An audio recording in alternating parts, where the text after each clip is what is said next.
Hey skiers, I'm Jeff from skiessentials.com. And I'm Bob. Happy Friday. Welcome back to our Top 5 Friday ski industry news videos. I'm excited about this week's news.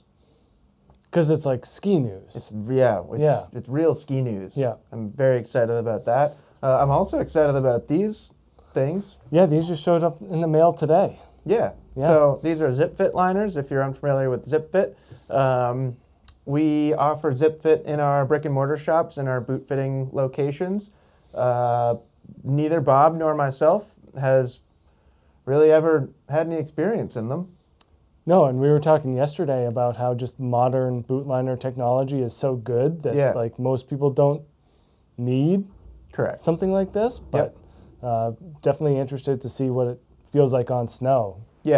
Yeah, I'm really excited. So we're going to be spending some time in these ZipFit liners this season, kind of assessing their performance based or compared to stock liners in a ski boot. And I think it'll give us a really fun opportunity to, form some opinions about liners in general. Yeah. If this is kind of our baseline, so to speak, we can speak to which liners we think are better, and I don't know. Yeah, no, I mean, we just played around with them, and I had it on in my boot with my nice cotton gym sock, and I'm really optimistic just of how they felt in the boots just in the office. So my cotton gym sock did not quite get in the... I mean, you're in a 27 now, right? Yeah. So do you think you would have struggled in a 26? Yeah, I don't think it would have gotten in. I think that's what I was feeling. Yeah. But I think going home and putting a real ski sock on and starting to mold these things a little bit, it's going to be a world of difference. I think you are definitely in the must mold category before you even feel at all comfortable. Yep. But yeah, I'm pretty excited about this. Yeah, I am too. And we got a couple other housekeeping things to get to before the news. So first up, we have kind of a couple different sale promotion things going on right now. About a week ago, we announced new outlet price drops. We lowered the price on 59 different 2024 skis. There were some good ones in there as well. I was kind of involved in that process a little bit more than I normally am. So definitely check that out. Head on over to the outlet. You'll see those price drops. And then hopefully you all know this, but you wouldn't know it unless you're already part of our loyalty program. We have doubled loyalty points. So we've really doubled the value of your existing loyalty points. I think we started that on Tuesday this week. It kind of coincided with us updating our loyalty program. It changed 2 years ago, I think, our loyalty program, and got, in my opinion, a little bit too complicated. Mm-hmm. So we simplified it. There's still tons of good value and awesome incentives in there, but kind of in doing so, we wanted to give people some extra value. So the value of your points have been doubled, and it's pretty darn significant. Yeah, and loyalty points are great because you can use them on anything. Yeah, anything. Yeah. I've watched some orders come in that people got some great stuff for sometimes nothing because they have enough loyalty points saved up that well, they might as well use them. To be fair, they had to spend the money to get there. It's kind of like how I feel with my 1% cash back on my credit card. Yeah, you get it right. When I get $100 back, I'm like, yes, but then I'm like, ooh, what did I have to do to get here? And you spend $10,000, Bob. That's what you had to do to get it. And that's a little bit tougher to swallow, but if they doubled that, I'd be a little bit more excited. Well, Bob, speaking to your 1% credit card cash back, you could probably get a better credit card. I like keeping it steady. That's not really where I was going. But if you want to think about it in those terms, our normal loyalty program is essentially 5% back in the form of points. Yeah. So some great value there if you're only getting 1% back on your credit card. I should only buy things stuff. From Ski Essentials. Yeah. Exactly. That's really what we're going for. And then comparison series is still going on. We had the narrow front side comparison go up yesterday. There were a fair amount of people upset in the comments at the lack of vocal Elan Fisher, Dynastar, and then like Master Series and for Rossi. and FIS level skis. And like, I'm here to say that if you are disappointed, imagine how we feel. Right. You know, it's not like Bob and I are like leaving things out on purpose. We literally use every single resource that we have available to us, and sometimes it's just the logistics of getting a certain ski in for a comparison can be just too much. Yeah. If it's not already in the building and there's not one like within an hour drive, then all of a sudden like a lot of shipping is involved and like it just starts to be tough. Yeah, not to mention kind of the crossover in performance differences that start to really shrink when you get to FIS or Masters level skis. Yeah, good and point. like for us to have like Dynastar's Masters, Rosignol's Masters, Vocal's Masters, all of a sudden we're looking at 60, 70 skis. You know, because slalom GS, totally. you know, like we're looking at just too big of a size. Right. And like to be perfectly honest and fully transparent, if we were to have all those skis in the warehouse in our own inventory, we wouldn't sell them all. Right. There's no way. Yeah. Because like FIS skis are great, but not many people are going out and buying them at like $1,400, which is like their full price. You're typically part of like some sort of pro purchase agreement or team purchase. So I don't know. That probably all just sounds like a series of excuses, but I thought I would take a little time to explain because it's not like Bob and I are against the opinions that we get in comments. Like we're with you. We agree. And sometimes Bob and I will sit there in the morning after a video and read through the comments, just be like, man, we tried our best. So hard. We tried so hard. And people just seem so upset. Yeah. So that's about it. I did just put up a comparison poll. It's on our like YouTube community section. So if you're not familiar with that, you basically just go to our channel, and then there's a community tab. And I put up a poll kind of asking people what comparison they wanted to see next. And when we started filming, the front runner was bindings. Yeah, I mean, I'm surprised that that's outpacing powder skis just from a entertainment standpoint, but there's definitely been a clamoring for binding information. Powder was in a close second, last I checked. And then the last piece of housekeeping news, I know there's a lot this week, but bear with us because they're all good. We teamed up with Atomic to give away a pair of Maverick or Maven skis. We did that post on Wednesday and also mentioned that we would be announcing the winner in this video. And I am happy to have that announcement for you. We use a random number generator for these things. So we basically take the total number of comments, we organize them in chronological order, and then we use a random number generator and go exactly in that chronological order. The random number was 137, and the winner of a Maverick 105 CTI or a Maven 103 CTI of her choice is MG Case 26. Awesome. Yeah. You gotta love winning free skis. Yeah. Looks like a great skier too. So I have not contacted you yet. I didn't want to give anything away before the video, but as soon as this video starts going live, I will be contacting you to coordinate your new skis. Congratulations. Yeah. I don't own one. Right. But you don't own one? Nope. Pretty cool. All right, you ready for actual news? Let's do it. Okay, first topic of the week, we've got an FIS Alpine race preview. Bob, it's been a while since I've said that out loud. The men and the women are both in Soelden this weekend for giant slalom. Couple highlights to look forward to. I feel like you can't talk about ski racing without starting with Michaela Schifrin. She's racked up 97 wins in her career.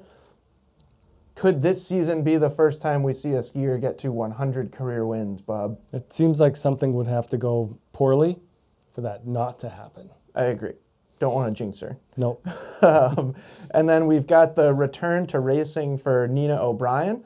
If you've been following along or if you follow World Cup ski racing, She had a leg injury in the 2022 Olympics and then re-injured it last season. So she's really had a couple challenging seasons. So wish the best to Nina as she returns to racing. And then speaking of returning to racing, we've got two legendary skiers returning to racing. Marcel Hirscher announced his return over the summer, so that's not that much of a surprise. But Lindsey Vonn.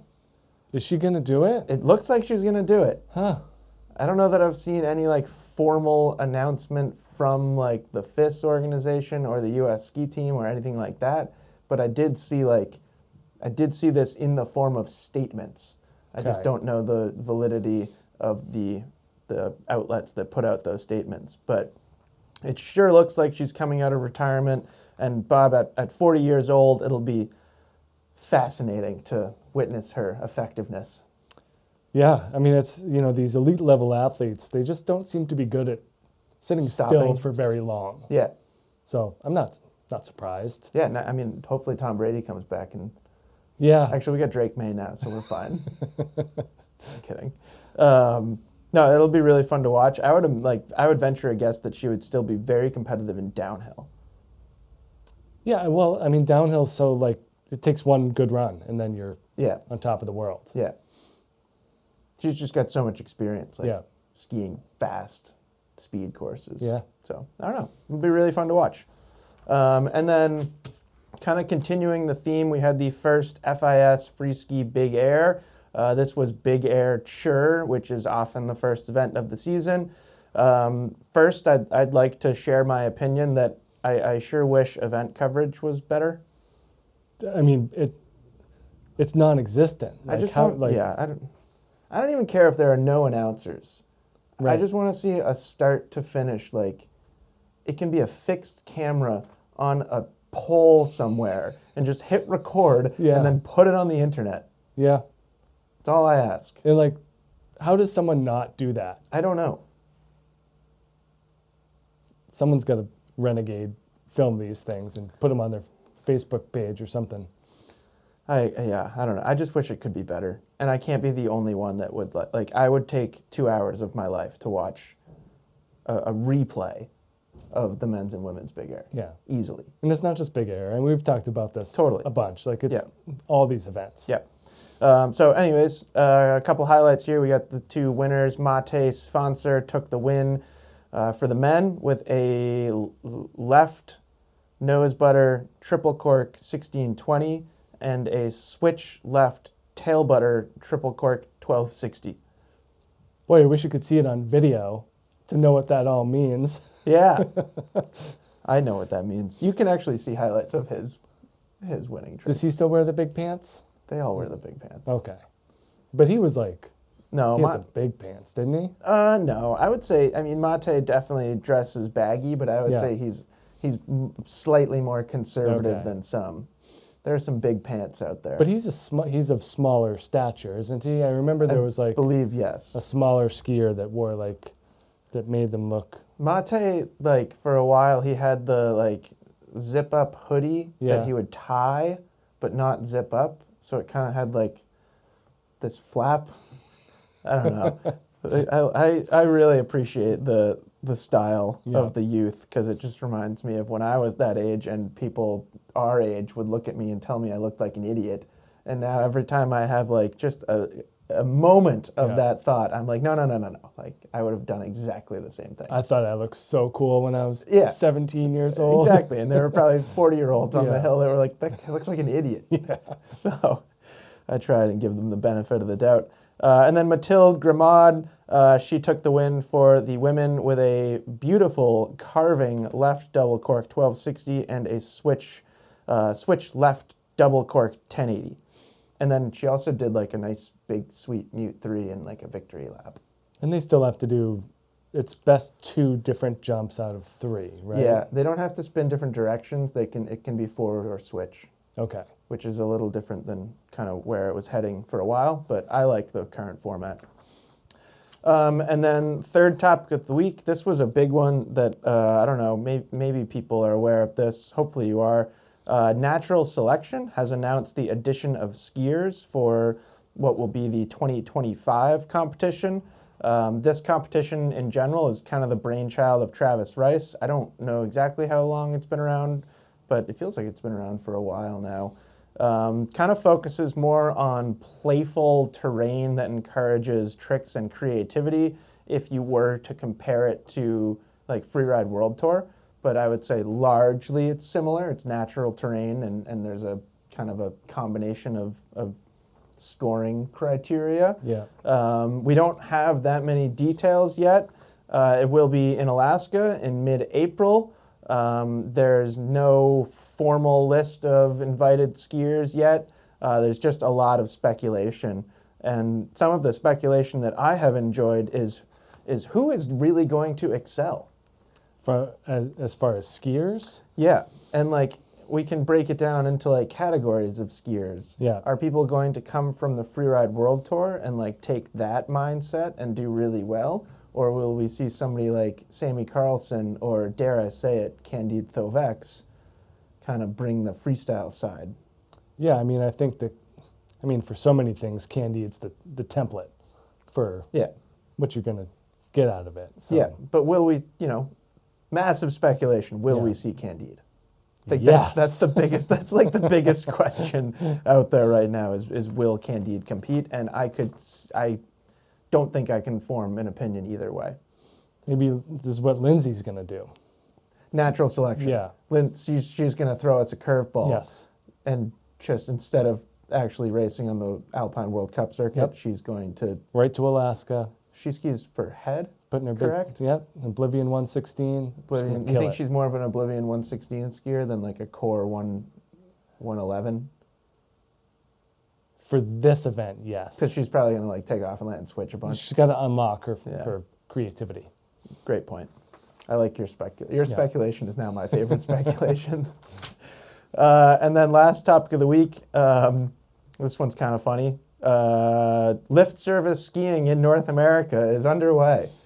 Ski Ward in Shrewsbury, Massachusetts is staking the claim as the first ski area to open with lift service skiing for the 24-25 season. They opened their magic carpet to the public last weekend with a patch of snow that was maybe long enough for a half dozen turns. So basically they make it in a container and then dump it on the ground and push it out. I believe what I understand. I believe that is correct. Yeah. Yes. Kind of like taking piles from the Zamboni outside the ice rink and using that. Pretty similar. Snow. Yeah, I've used that method several times in my life. Have you skied on Zamboni snow? Very seldomly and long ago, but yes. See, it became like such a big thing with park skiing because we would just Letty Park in Burlington, if we want to take some time for story time. Yeah. Like Will Wesson and myself and other friends back in college years, like Will would like build rails and then lock them to trees in the woods. And we would just go, take the rail, bring it out to the pile, form the pile a little bit, and ski rails for hours, and then just put them back in the woods and lock them up. Ours was a bit different when I was coaching for the ski club. It was Bud Keene and Mike Slaughter who were the head snowboard coaches. Yeah, Bud Keene, Sean White's coach, if we're really going to name drop. So they would take the snow from the Jackson Arena and truck it to the ski club at Spruce and go from there and just do runs. Really? Yeah. That's commitment. That was big commitment. We went to the pile. Yeah. See, that was it's way more efficient that way. Totally. Yeah. That was a big development for us when we stopped taking the pile and we just went to the pile. Yeah. So, anyways, congratulations to Ski Ward. And then finally, we have our edits of the week. First up, we have the trailer for Ski, the greatest ski tour of all time from Nikolai Schirmer. This looks absolutely incredible. I saw a couple comments that certainly reflect how I feel about it, that I've got to be more excited for this as like a real storytelling ski movie than anything I can remember. It looks terrifying. It does, but it looks like edge of your seat. Yeah. Just like. I mean, it's good that it's like Halloween's approaching. Like it's a scary. Yeah, it does look scary ski movie. Yeah, my wife keeps asking if we can watch more scary movies, so I'll throw that in there. She'll think someone's just gonna get killed or something. Yeah. Maybe like Free Solo. I Yeah. bet she's never seen Free Solo. No, that's Like petrifying. a pretty scary Yeah. movie. Anyways, second edit of the week, we've got Marcus Eder, who I think we could very likely see in natural selection. This is the Line of the Year 2024 selection. And then we've got the trailer for Ash, which will be the fourth film from the Magma crew. And then we've got a really cool, a great watch, a behind-the-scenes cut from Kimbo Sessions 2024. The gift that keeps on giving, Kimbo Sessions. Lots of fisheye views in this one. Yeah, I think there were like a lot of like, I don't know if they were actually old cameras. It looked old. It looked like old and artsy. There's like a resurgence of people Yeah. using like older cameras for skiing edits. So that's it. That was a long one, I think. Yeah. Well, It's fun. lots There's of a lot good to talk topics. about. Yeah. Yeah. So congratulations to the winner of the Maverick or Maven skis, whichever you prefer. Take advantage of those double loyalty points values over the weekend. That will end on Monday. And then, yeah, keep an eye out for those outlet price drops. And we're going to have some anniversary announcements next week. Sweet. Do you know that this coming season will be the 40th winter for a... Yeah, I could have done the math because I remember the 80. 35th 5 years ago. Yeah, sure. So anyways, yeah, we'll be entering our 40th season as a business. I was not here at the beginning because I am 38. Yeah, I was 7 when it started, but I wasn't here either. You were there from the start in spirit, Bob. I was elsewhere. So yeah, anyways, lots of fun stuff next weekend. We'll have whichever comparison gets the highest votes. And yeah, hope everyone has a fantastic weekend. Bye.